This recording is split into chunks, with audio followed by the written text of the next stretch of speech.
యశోదాదేవి చేత కట్టబడినటువంటి మచ్చబడినటువంటి మొలగలిగినటువంటి ఆ బాలకృష్ణ స్వరూపం ధ్యానంలో కనపడితే దామోదర దర్శనం అయిందంటారు.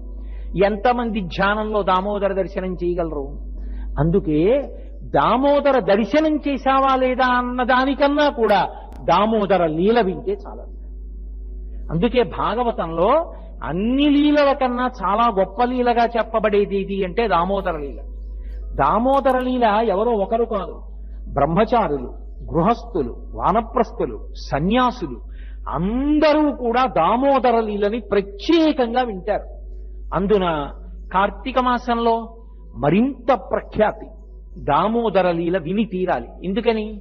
కార్తీక మాసానికి అంతటికీ కూడా విష్ణు స్వరూపంగా దామోదరుడు అధిదేవత. కార్తీక దామోదరుడు అని పిలుస్తూ ఉంటాం.